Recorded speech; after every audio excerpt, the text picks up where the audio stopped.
The morning I found the letter from the Meadowbrook Heights Homeowners Association taped to my front door, I knew my peaceful winter in Denver, Colorado, was about to become a nightmare.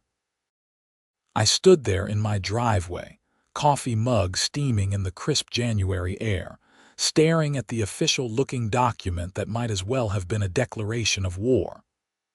My snow blower, the reliable Toro PowerMax that had faithfully cleared my driveway for 3 winters, was now banned.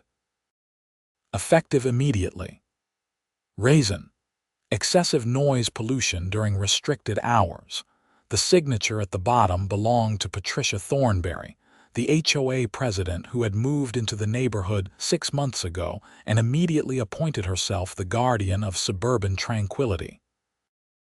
I had seen her exactly 4 times since she arrived, and each encounter had been more painful than the last. She was the kind of woman who wore pearls to check her mailbox and kept a measuring tape in her purse to ensure everyone's grass was precisely within regulation height. "This is insane," I muttered, reading through the violations list. Apparently, I had been using my snowblower at 7:15 in the morning, which violated the new noise ordinance that prohibited loud equipment before 8. Never mind that I needed to clear my driveway to get to work by 8. Never mind that the previous HOA administration had no such rule. Patricia had decided that her beauty sleep was more important than my ability to earn a living. I crumpled the letter and headed back inside. My wife, Bethany Porter, was in the kitchen making breakfast. She looked up when I walked in, immediately noticing my expression. "What's wrong?" she asked. I handed her the crumpled letter. She smoothed it out on the counter and read through it, her eyes widening with each paragraph. "They can't do this," she said. "We bought the snow blower specifically because of the winters here. How are we supposed to clear the driveway?" "With a shovel, apparently," I said, pouring myself another cup of coffee. "Or we hire a service, which would cost us a fortune. Or I wake up at 5 in the morning to shovel before work, which would take over an hour." Bethany shook her head. "This is Patricia's doing. I heard from Michelle across the street that she's been sending violation notices to half the neighborhood. Apparently, the Johnsons got fined for having their Christmas lights up 3 days past the approved date." I sat down at the kitchen table, trying to calm the anger building in my chest. I had moved to Meadowbrook Heights because it seemed like a nice, quiet neighborhood with reasonable people. The HOA fees were manageable, and the previous president, an easygoing retired teacher named Frank Morrison, had run things with common sense and compassion. But Frank had moved to Arizona to be closer to his grandchildren, and somehow Patricia had swooped in and transformed our peaceful community into her personal fiefdom. "I'm going to fight this," I said. "There has to be a process, an appeal or something." Bethany gave me a sympathetic look. "You know how HOAs work. They make the rules and we're stuck with them. That's what we signed when we bought the house." She was right, but I refused to accept it. I spent the rest of the day researching HOA regulations and Colorado state laws governing homeowners associations. What I found was both enlightening and infuriating. While HOAs had broad authority to create and enforce rules, they were still bound by certain legal requirements. They had to provide notice before implementing new rules, hold regular meetings where homeowners could voice concerns, and follow their own governing documents. I pulled out our HOA bylaws, a thick document I had only skimmed when we first moved in. According to the bylaws, any new rule that significantly affected homeowners' property rights required a vote at a general meeting with at least 30 days' notice.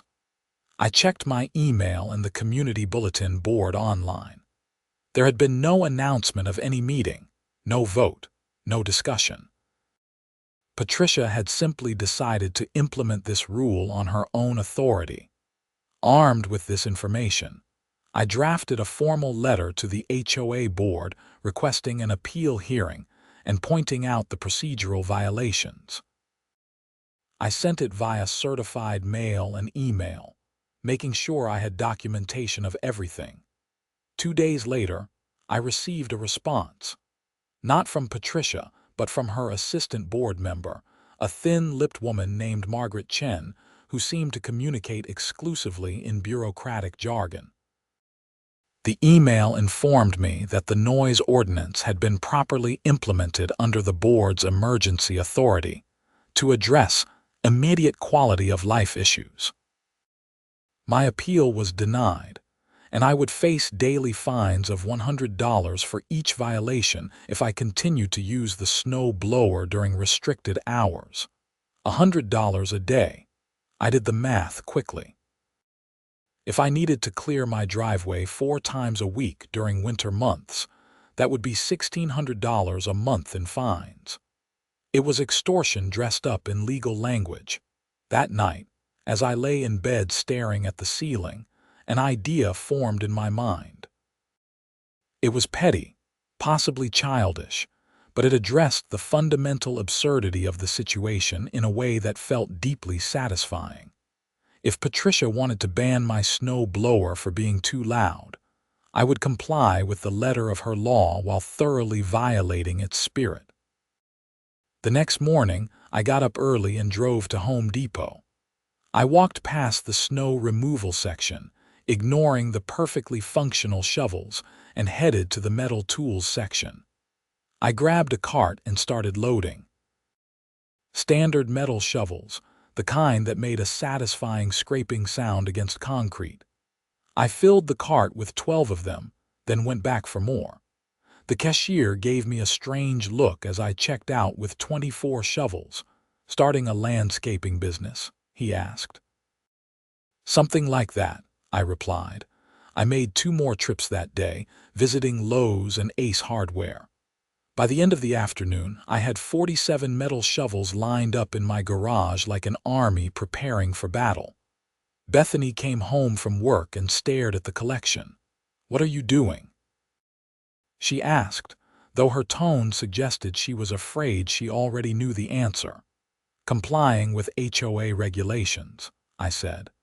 "The noise ordinance specifically prohibits gas-powered snow removal equipment before 8 in the morning. It says nothing about shovels. You bought 47 shovels." "Technically, I'm following the rules. Metal shovels aren't gas-powered. They might be noisy when they scrape against the driveway, but that's just the sound of honest manual labor." A smile slowly spread across Bethany's face. "You're going to drive Patricia crazy." "That's not my intention," I said innocently. "I'm simply finding a creative solution to a problem the HOA created." The next morning, I woke up at 7. The forecast had called for snow, and Mother Nature had delivered 3 fresh inches overnight, perfect conditions for my experiment. I dressed warmly, grabbed a cup of coffee, and headed outside. I started with a single metal shovel, scraping it loudly against the concrete driveway. The sound echoed through the quiet morning air like nails on a chalkboard. After a few minutes, I set that shovel aside and picked up another one. Then another. I worked my way through all 47 shovels, using each one for a small section of the driveway. The process was absurdly inefficient, taking nearly an hour to clear what my snow blower could have handled in 15 minutes. But the noise was spectacular. A constant scraping, clanging symphony of metal on concrete that resonated through the entire neighborhood. I was on shovel number 32 when Patricia's front door flew open. She stormed out of her house 3 doors down, still in her bathrobe, her face flushed with rage. "What do you think you're doing?" she shrieked, marching down the sidewalk toward me. I paused in my work and gave her a pleasant smile. "Good morning, Patricia. I'm clearing my driveway. As per HOA regulations, I'm not using any gas-powered equipment before 8 in the morning." "You're doing this on purpose." That noise is completely unacceptable. It's just a shovel, I said, holding up shovel number 32. Well, actually 47 shovels, but they are all manual tools. No engines, no motors, completely compliant with your noise ordinance. Her eyes widened as she processed what I was saying. This is harassment. I'll have you fined for disturbing the peace. Feel free to call the police, I said calmly. But I'm pretty sure clearing snow from my own driveway with hand tools isn't illegal. In fact, the HOA strongly encourages homeowners to keep their driveways clear for safety reasons. I'm just being exceptionally thorough. Patricia's mouth opened and closed like a fish out of water.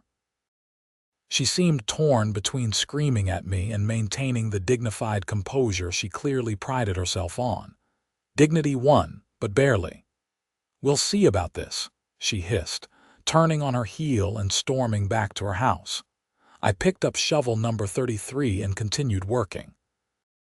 By the time I finished, it was 7:55 and several of my neighbors had come outside to watch. Tom Richardson from next door gave me a thumbs up. The elderly couple across the street, the Hendersons, were openly laughing. Even Michelle, who usually stayed out of neighborhood conflicts, was grinning from her front porch. That evening, I received an email from Patricia. It was marked urgent and contained a new violation notice. Apparently, I was now in violation of a regulation prohibiting excessive and unnecessary noise that disturbs the peaceful enjoyment of the community. The fine was $250. I printed the email and added it to a folder I had started, documenting all of Patricia's actions. Then I drafted a response, politely pointing out that the regulation she cited was written to address things like loud parties and barking dogs, not snow removal. I also noted that if the HOA wanted to prohibit the use of snow shovels, they would need to provide an alternative means for homeowners to clear their driveways, as safety codes required clear access to homes. I sent the email and braced myself for the next round. The following week brought another snowstorm, and I repeated my performance with the 47 shovels. This time, I had an audience from the start. Tom Richardson came out with a folding chair and a thermos of coffee to watch. The Hendersons opened their window to listen. Even some of the neighbors who usually sided with Patricia seemed amused by the spectacle. Patricia called the police. 2 officers arrived halfway through my shovel rotation. They were young guys, probably in their late 20s, and they looked confused about why they'd been called. One of them, Officer Martinez according to his name tag, approached me while I was on shovel number 18. "Sir, we received a noise complaint," he said. "Are you the homeowner?" "I am," I said, setting down the shovel. "I'm Jake Lawson. I live here at 847 Maple Ridge Drive." "Can you tell us what you're doing?" I explained the situation, from the snow blower ban to Patricia's increasingly absurd attempts to fine me for using shovels. Officer Martinez listened, occasionally glancing at his partner, Officer Kim, who was clearly trying not to laugh. "So you're just shoveling your driveway?" Officer Martinez asked. "Yep, with 47 different shovels because I'm very particular about my snow removal technique." Officer Kim lost the battle with his laughter and turned away, his shoulders shaking. Officer Martinez maintained his professional composure, though I could see the amusement in his eyes. "Mr. Lawson, you're not breaking any laws. You're allowed to shovel your driveway, even if it's noisy. As long as you're not doing this at 3 in the morning, you're fine." "Thank you, officer. I appreciate you coming out." They walked over to Patricia's house, presumably to explain the same thing to her. I watched as she argued with them from her doorway, gesturing wildly in my direction. The officers remained calm, professional, and clearly unswayed by her complaints. After about 10 minutes, they left, and Patricia slammed her door hard enough that I could hear it from my driveway. The incident spread through the neighborhood faster than gossip at a church social. By the next day, everyone knew about my 47 shovels and Patricia's failed attempt to get me arrested.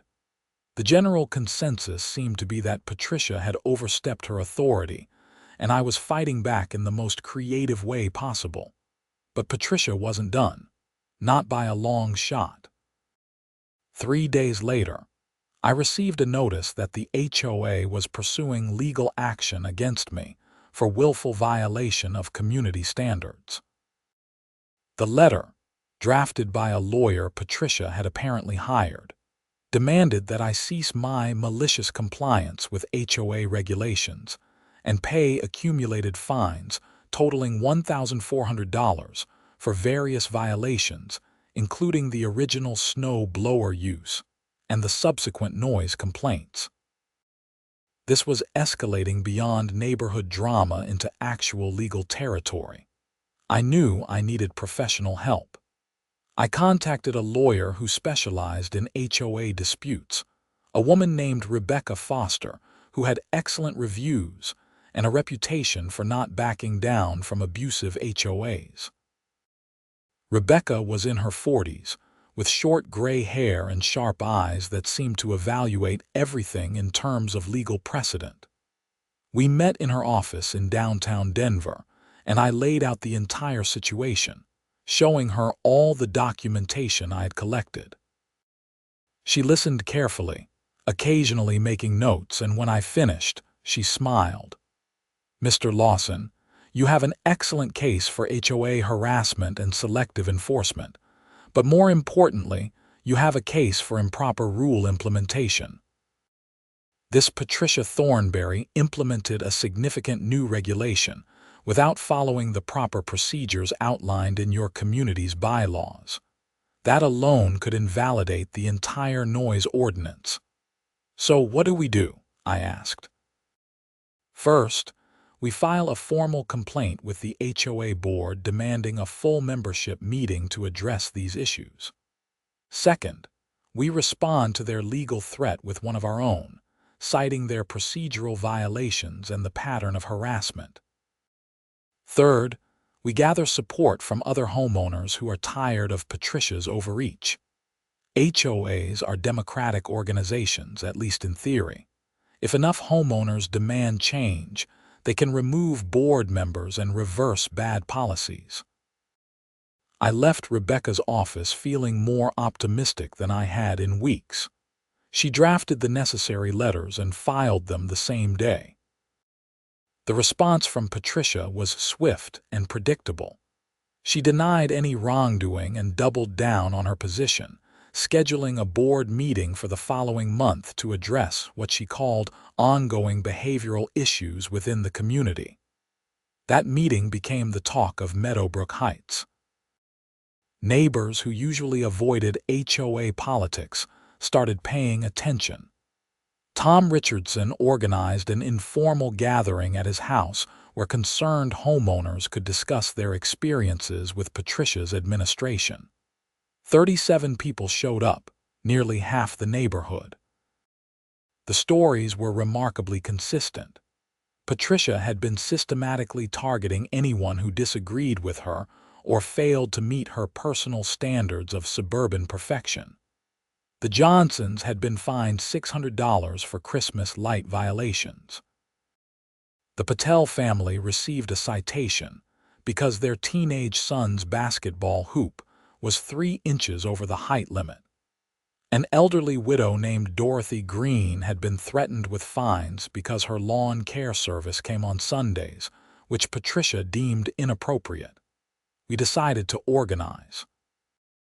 Tom volunteered to coordinate communication among the homeowners. Michelle offered to research how to recall board members. I shared Rebecca's contact information with anyone who needed legal advice. What had started as my personal battle against an absurd snow blower ban was transforming into a neighborhood-wide resistance movement. The night before the board meeting, I couldn't sleep. I kept running through everything that might happen, all the arguments Patricia might make, all the ways she might try to maintain control. Bethany, lying next to me, eventually reached over and took my hand. "Whatever happens tomorrow, we'll deal with it," she said. "You've already won in a lot of ways. You showed everyone that Patricia isn't untouchable. You got people to stand up for themselves." "I just wanted to clear my driveway," I said. She laughed softly. "You wanted to clear your driveway with 47 metal shovels just to prove a point. That's not nothing." The board meeting was held in the community center, a small building at the entrance to our neighborhood that usually hosted kids' birthday parties and book clubs. By the time I arrived, 15 minutes early, the parking lot was already full. I had to park on the street and walk back. Inside, every seat was taken. Homeowners lined the walls, some holding copies of violation notices, others with homemade signs protesting HOA overreach. The energy in the room was electric, a mix of anger, anticipation, and the peculiar excitement that comes from ordinary people deciding they've had enough. Patricia sat at a table at the front of the room with Margaret Chen and the third board member, a quiet man named Douglas Reed, who I had never heard speak at any HOA function. Patricia's expression was carefully neutral, but I could see tension in her shoulders, the tight grip of her hands on her papers. Rebecca arrived a few minutes later and took a seat next to me. She had brought 2 large folders of documentation and a recording device, which she placed prominently on the table in front of her. "Ready?" she asked. "As I'll ever be." Patricia called the meeting to order at precisely 7 o'clock. She started with routine business, approval of previous minutes, financial reports, and upcoming maintenance schedules. It was clear she was trying to run out the clock with boring administrative details before getting to the controversial items on the agenda. But the homeowners weren't having it. Tom Richardson stood up and politely, but firmly requested that we move to the discussion of enforcement policies and the appeals process. Several other people echoed his request. Patricia tried to maintain control, citing proper meeting procedures, but the room's mood was not in her favor. Finally, she relented. "Fine. We'll address the concerns about enforcement. Mr. Lawson, I believe you requested time to appeal certain violations." I stood up, my heart pounding. "I did, but this isn't just about my violations. This is about a pattern of improper rule implementation and selective enforcement that has affected dozens of homeowners in this community." Patricia's eyes narrowed. "That's a serious accusation." "It's a documented fact," Rebecca said, standing beside me. "My name is Rebecca Foster, and I'm representing Mr. Lawson and several other homeowners in this matter. The noise ordinance that banned Mr. Lawson's snow blower was implemented without proper notice or a vote, in direct violation of your own bylaws. Furthermore, the fines and citations issued under this invalid rule constitute harassment and potentially fraudulent collection practices." The room erupted in murmurs. Patricia's face flushed red. "The board has emergency authority to address immediate concerns." "Emergency authority is for situations that pose imminent danger or risk to the community," Rebecca countered. "A snow blower operating at 7:15 in the morning doesn't meet that threshold. You implemented this rule because you personally didn't like the noise, and you used your position to enforce your preference as community law. That's an abuse of authority." Patricia stood up, her voice rising. "I have worked tirelessly to improve the standards of this neighborhood. Before I became president, this community was deteriorating. People were letting their properties go, ignoring basic maintenance, treating this place like it didn't matter. I have standards, and if that makes me unpopular, so be it." "Standards are fine, Tom Richardson said from the back of the room. Tyranny isn't. You fine people for having their garbage cans visible from the street for more than 12 hours. You've threatened families for having toys in their front yards. You've made living here feel like we're all walking on eggshells, afraid that any small mistake will result in a citation and a fine. Other voices joined in, a chorus of complaints and frustrations that had been building for months. Patricia tried to regain control, banging her gavel and calling for order, but the dam had broken.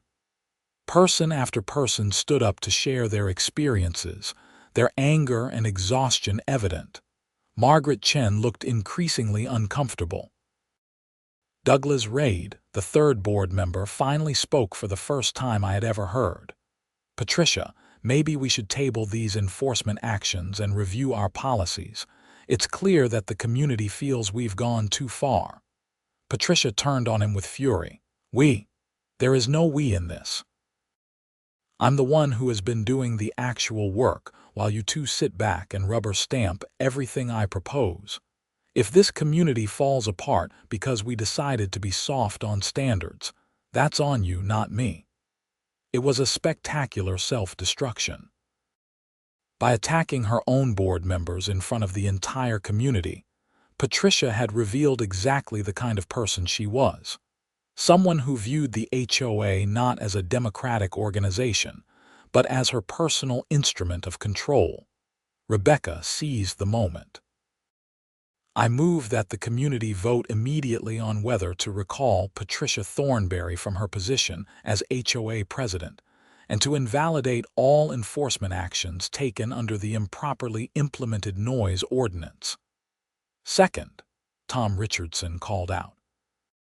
Patricia tried to object, citing procedural rules and proper notice requirements, but the tide had turned completely against her. Even Margaret Chen and Douglas Reid seemed to support the motion. After a brief consultation with the HOA's official rules, Douglas confirmed that emergency recall votes were permitted in cases of significant community concern. The vote was conducted by paper ballot to ensure privacy and accuracy. Rebecca and 2 volunteers from the community collected and counted the votes while the rest of us waited in tense silence. Patricia sat rigid in her chair, her face a mask of barely controlled rage. 20 minutes later, the results were announced. Out of 92 homeowners in Meadowbrook Heights, 73 had voted.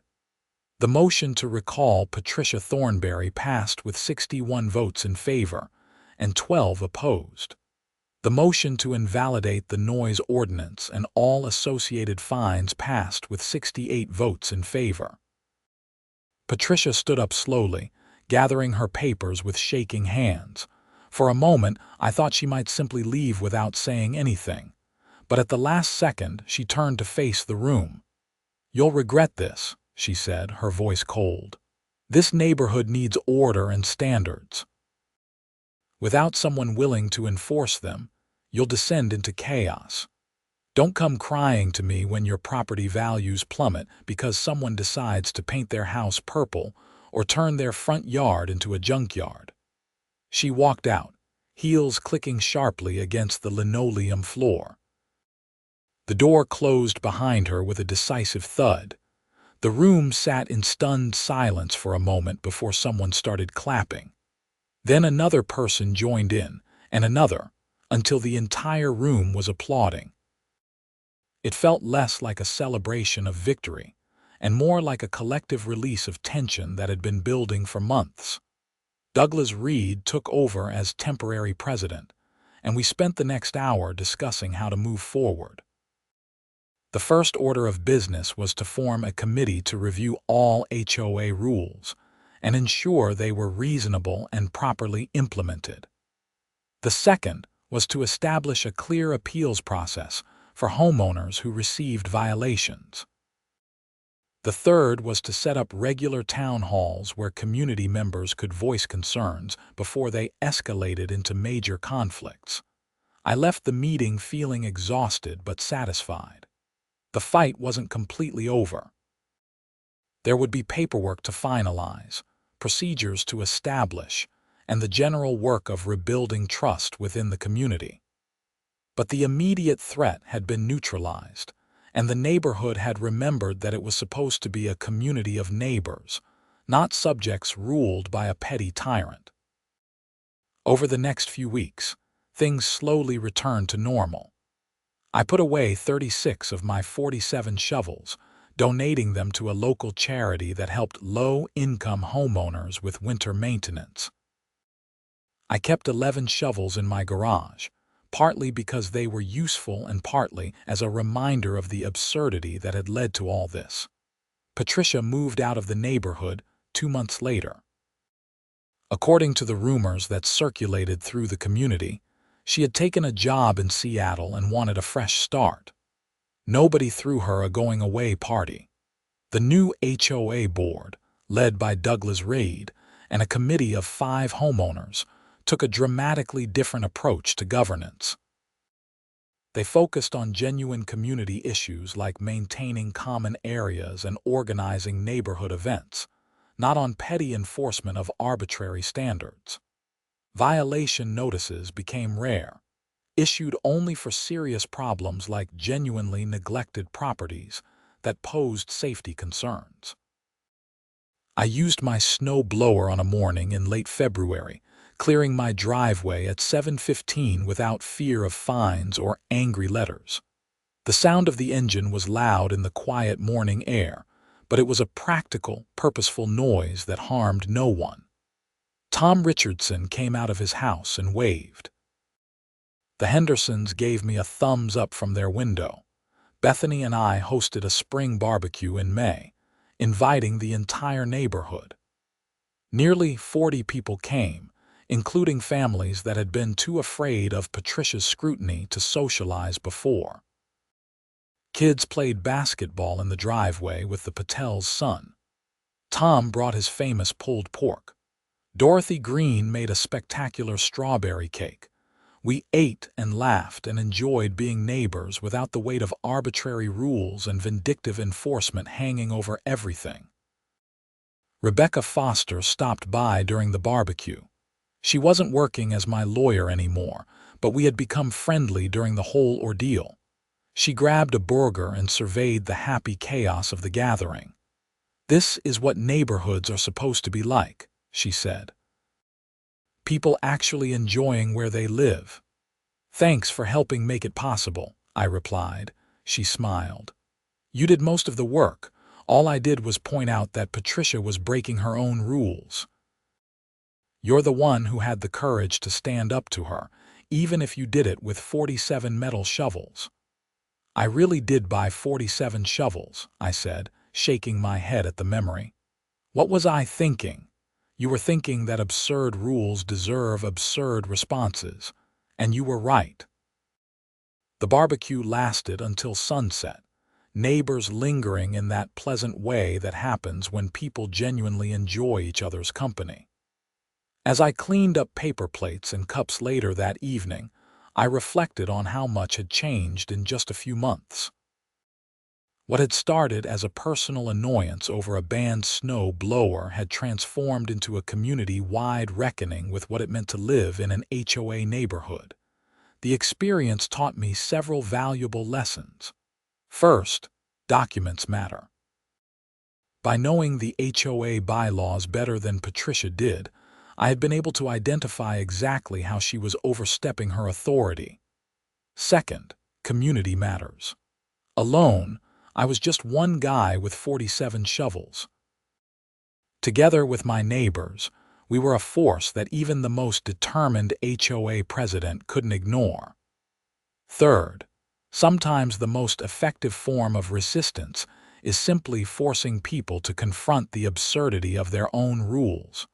The shovels became something of a neighborhood legend.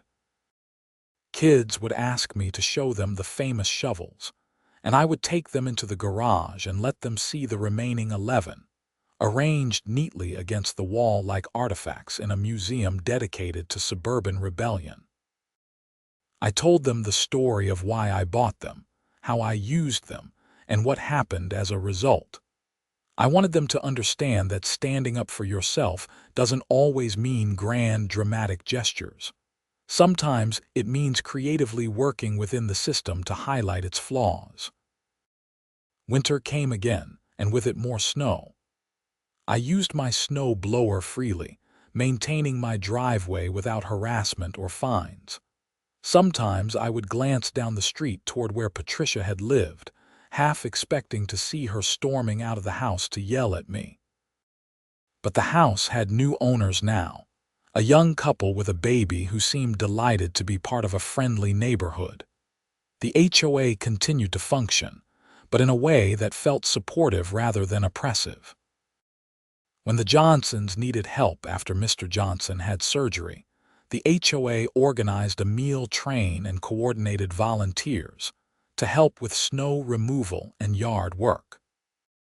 When someone proposed strict rules about holiday decorations, the community voted them down in favor of general guidelines that encouraged festive spirit without micromanaging creativity.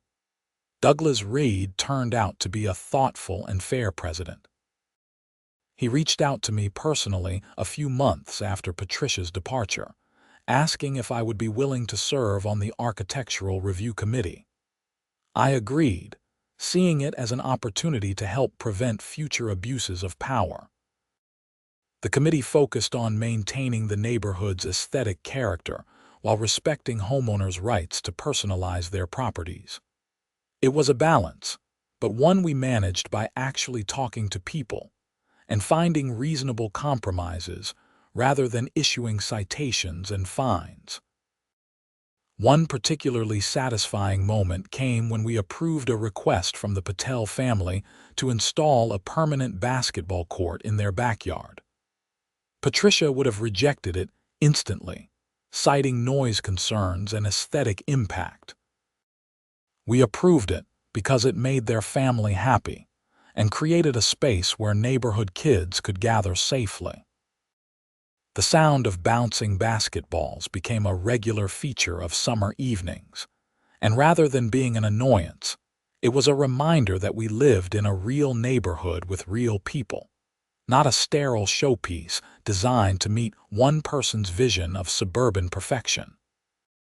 The story of my battle with Patricia and the 47 shovels spread beyond our neighborhood. A local newspaper picked it up and ran a human interest piece about HOA overreach and creative resistance. A few news websites shared the story, and for a brief period, I received emails and messages from people around the country sharing their own HOA horror stories. The consistent theme was the same. Well-intentioned organizations designed to protect property values and maintain communities had too often become vehicles for petty tyrants to exercise power over their neighbors. I responded to as many messages as I could, offering advice based on my experience. Know your bylaws. Document everything. Find allies. Don't be afraid to lawyer up if necessary.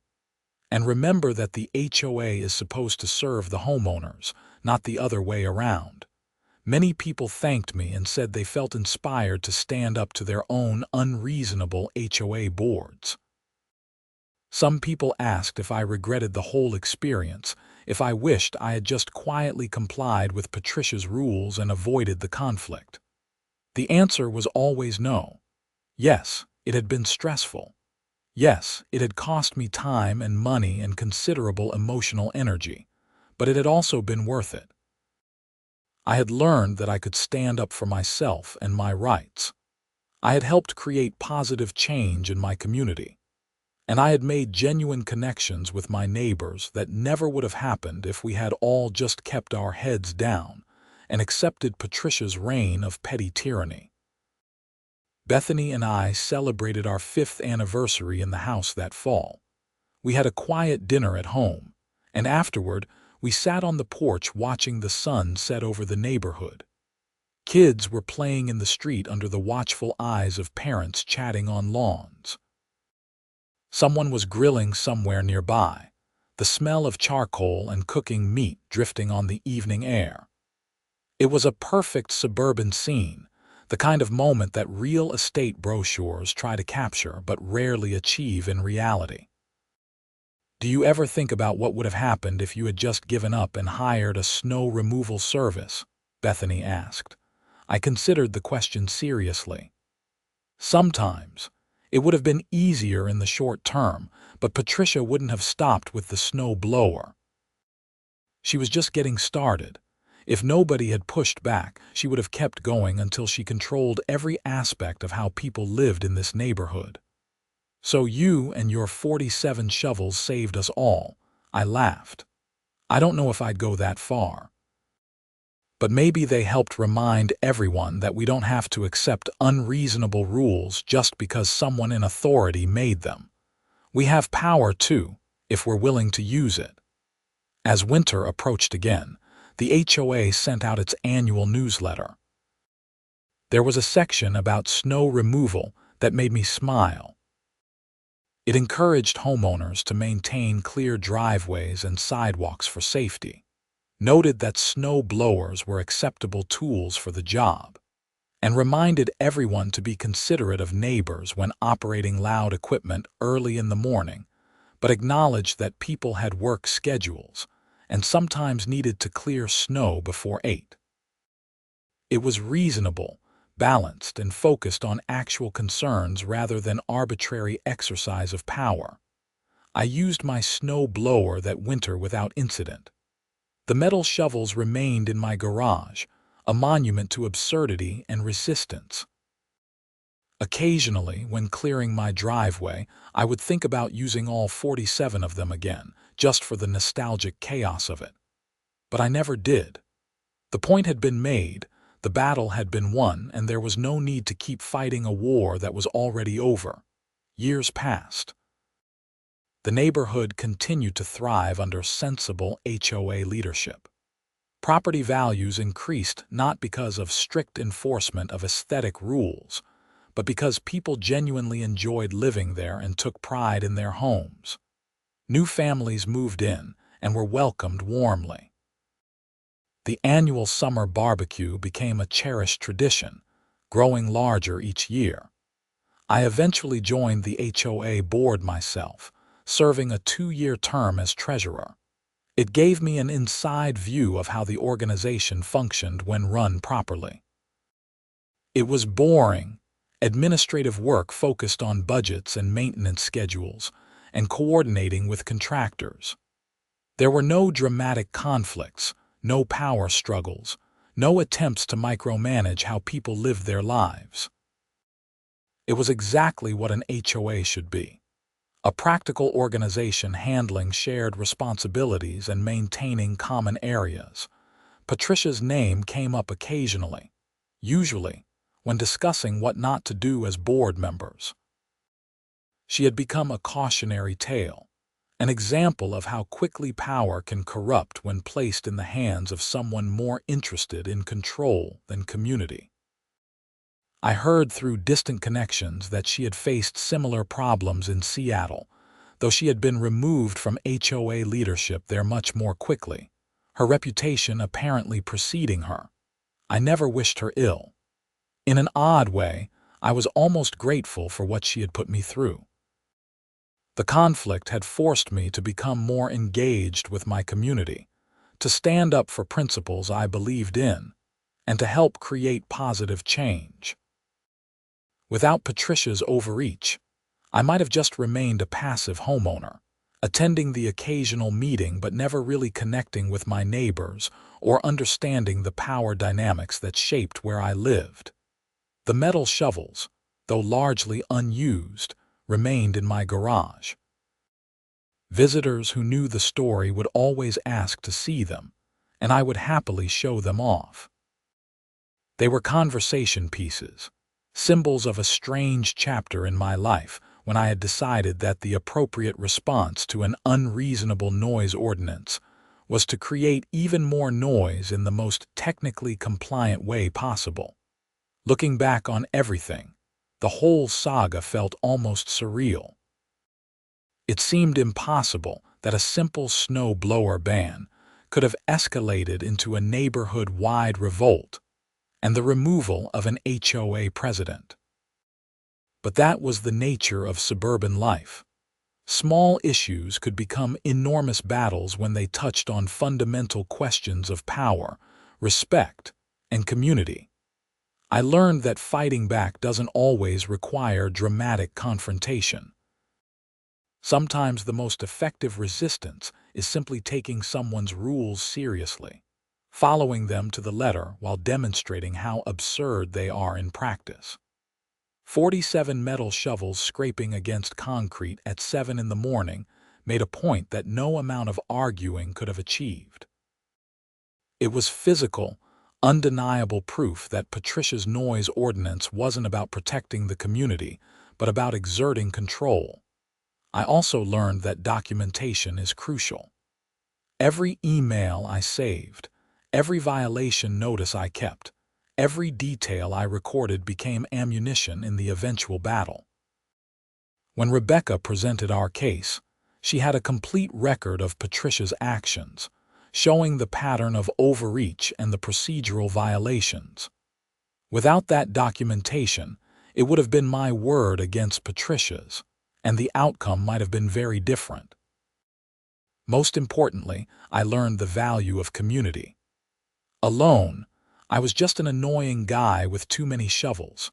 Together with my neighbors, we were a force that could change how our neighborhood was governed.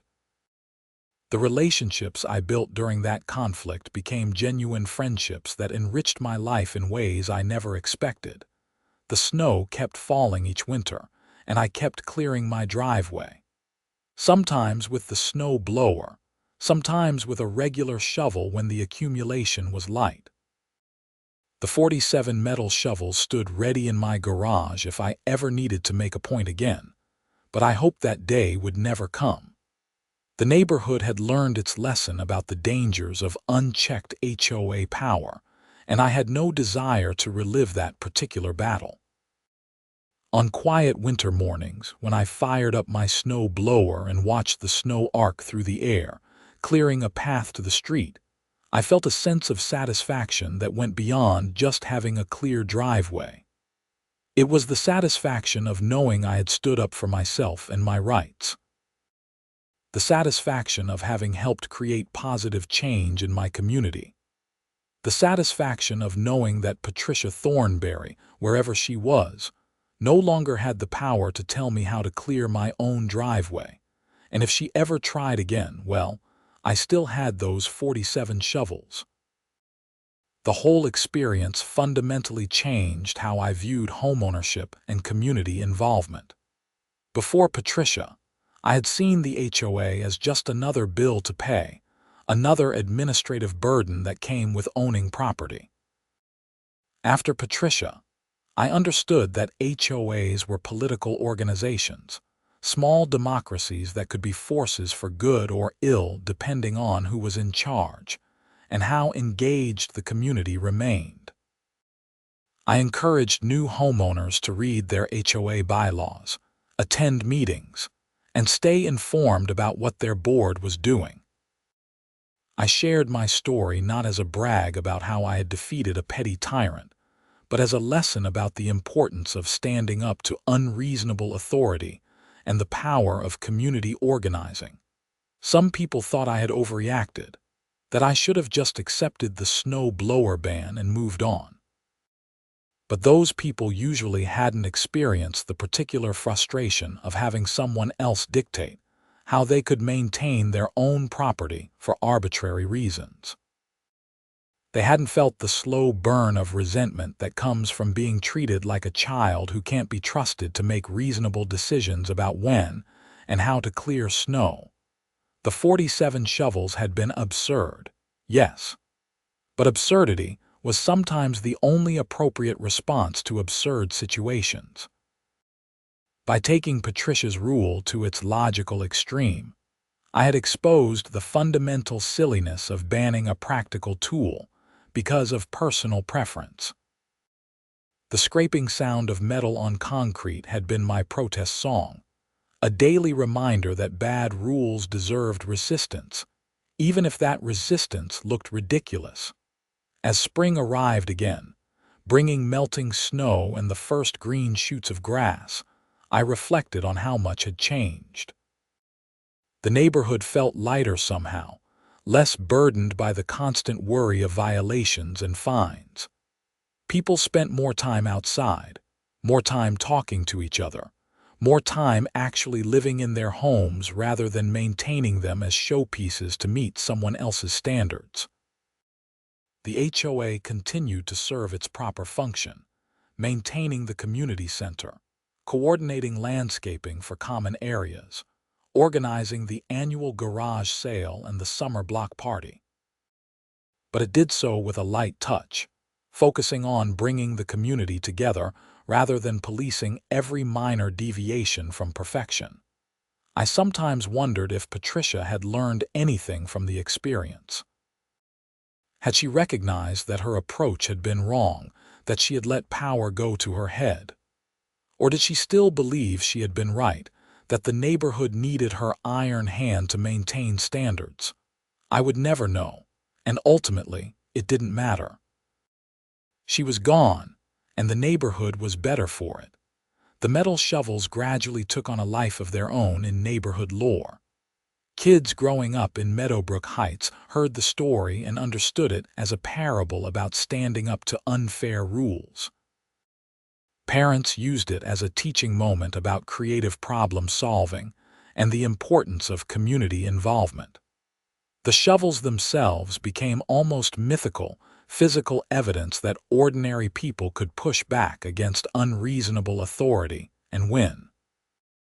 I never planned to be a symbol of HOA resistance. I just wanted to clear my driveway.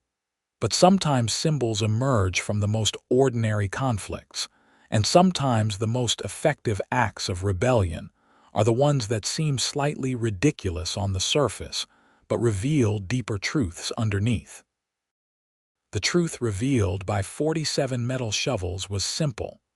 Power belongs to the community, not to individual board members. When those in authority forget that truth, the community has every right and responsibility to remind them, whether through votes, appeals, or creatively compliant acts of protest that make their point through sheer absurdist persistence. As another winter season ended and my garage filled with garden tools instead of snow removal equipment, I packed away the extra shovels, keeping just a few for practical use. But I never got rid of them entirely. They were a reminder, a promise to myself and my community that if power ever threatened to be abused again, we would have the tools and the will to push back. The snow blower sat in the corner of my garage, ready for next winter. It would roar to life on cold mornings, clearing paths and fulfilling its designed purpose without interference from petty regulations or power-hungry board members. And that simple fact, the freedom to use a practical tool to maintain my own property, felt like victory enough.